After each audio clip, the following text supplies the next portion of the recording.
Hi, Ed Diaz here. In today's video, we're going to learn how to program patch changes inside the sequencer of the Roland FA. Let's get started. So the FA includes a great linear sequencer inside that allows you to record up to 16 MIDI parts. Well, if you play along with a sequencer at any time, sometimes what you'll notice is you're having to juggle when to change sounds. So let's say, for instance, I'm playing a piano sound, but later on in the sequence, I have to play an electric piano or a lead or a horn or whatever, and you're trying to switch sounds simultaneously as the sequencer is running. It's playing. So in this video, we're going to show you how to program those specific patch changes inside the sequencer, so all you need to focus on is your performance. So the first thing I'm going to do inside my FA is go ahead and press the sequencer button, go into Song Select, and find an initialized song, and I'll load right here. And OK. And we're just going to start off with a blank canvas as far as making a song. So here's how you insert different patch changes inside the sequencer. And I'm going to be using MIDI channel number 1 or MIDI part 1 as my example, because I'm assuming that when you're playing live, that's going to be the main MIDI channel you're going to use to perform with. So here's what we're going to do. Very easy. Hold down the Shift button, and we're going to press microscope. So at this time, we don't have any MIDI data inside the microscope, but we're going to insert some patch change data now. So we're going to press and hold Shift, hit microscope. Now we're going to go to Create, Control Change, Execute, and if we roll back, we see there it is right there. And we see we have modulation as one of our options, but we're going to choose it to 0. So spin the dial wheel, have it selected to 0. Great, and that's fine there. Now we're going to cursor down. We're going to create another one, another control change, execute, and this one we're going to move. Here we go right here. Bank select 32. Great. Now we're going to create another one. Program change, execute, and just leave it how it is. Now this is the basic formula. Bank select 0, bank select 32, and the program change will change as well. So here's what these are basically doing. This is going to be your MSB, this is going to be your LSB, and this is going to be the patch number right there. So right now we have them set at the beginning, measure 1, measure 2, measure 3. That's not what we're going to do. So we're going to go ahead and we're going to move. So I'm going to go to number 2. I'm going to move this event, and I'm going to say measure 1, tick 1, execute. And it looks like it didn't move, but if you look, 0 is at measure 1, 01, 000. The next one, 32, is set at 001. And on this one, I'm going to move it as well, the program change. And I'm going to put that also on number 1 and the tick number 2 and execute.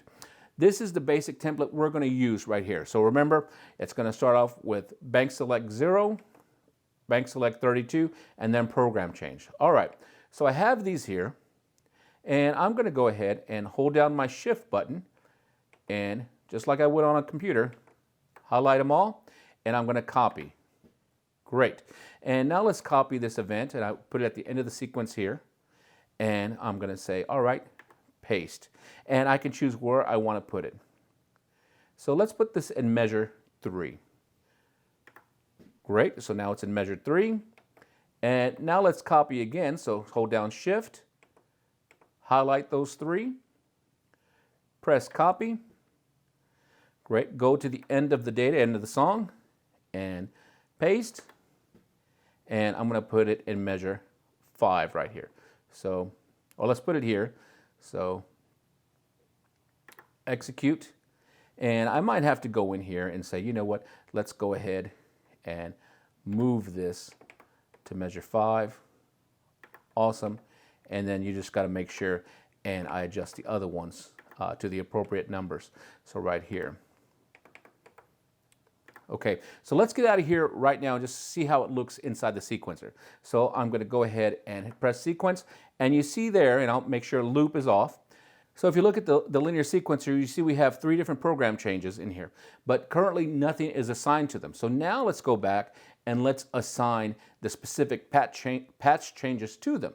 So, okay, I'm going to once again shift, and I'm going to go microscope, and now I'm going to go in here and insert the MSB, LSB, and the CC, the program change number, to there. So first off, let's go ahead and choose. I have a couple of them I'm going to use. First one we'll start is the full grand piano, and that the MSB is 89. And here's another trick I'm going to show you. Check this out. I can go to Pad Utility here, hit Pad Mode, and now I can use number 5, select that, and now this turns the pads into a 10 key. So only thing you have to know is 10 is equivalent to the number 0, and then hold is like the enter button. Bank is to clear it out just in case you make a mistake. So now that I know that, shift once again, microscope, making sure I'm in that first one, and the numbers I'm going to insert are 89, 64, 1. So I go 89, see how they're blinking? Boom. I'll cursor down, 64, enter, and 1. Make sure that's in there. Great, now let's go down to the next set, and this is going to be another patch, and I'm going to make this one the 76 pure, and this one's going to be 89, 64, 10. So cursor over, so I'll make sure 89, enter, 64, enter, and 10. So 1 and 0, and there we go. Let's do one more.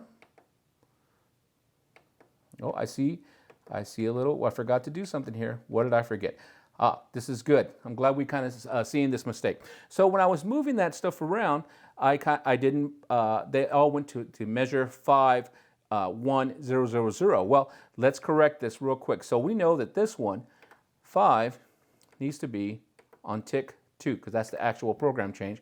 And then this bank select, what is that one? That's 32. They need to be reversed, just so you can see. So that one needs to be on 1. And so now it should be correct. So now we have bank select 0, bank select 32, and then the program change. So now we can insert those numbers. And watch what's happened. I'm going to choose on this one, I'm going to choose a sol lead 75, 70, 44. Okay, 75. Whoops, I made a mistake, but that's okay. I press the bank button. It's like clears it out. So 75. Okay, cursor down. Ooh, I messed up. I keep on messing up. 95, enter. There we go. Cursor down. 70, 7, 0, and 44. Now keep in mind in this example, I didn't create a sequence. I wanted us to just focus on creating the patches first, the patch changes. So now that I have all that information in there and everything seems to be right, so we have bank select 0, 32, and then program change, 0, 32, program change, 0, 32, program change.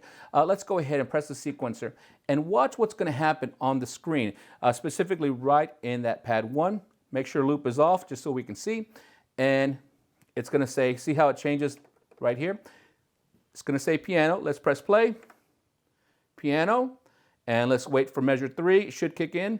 There it went to the EP. And now it should go to the lead. There we go. So very quick and very easy. So this can be something that's really cool. If you're playing along with a sequence, you don't have to remember to switch patches real quick. You can just go ahead and pre-program, and I can do them anywhere within the song. That's a great thing in here. So if I was playing, let's go ahead and back it back up. And I just started it, so it loaded it back up. There's the piano. So let's just press play, see what happens.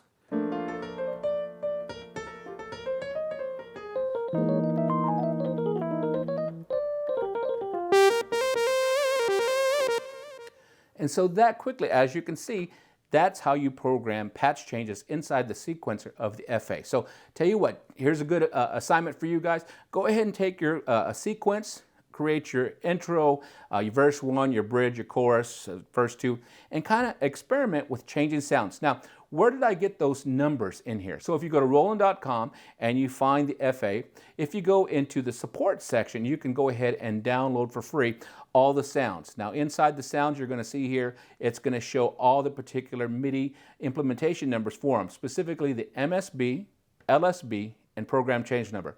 Now a quick way to think about this that someone told me years ago, and I've always used it, is think of MSB as the neighborhood that sound lives in.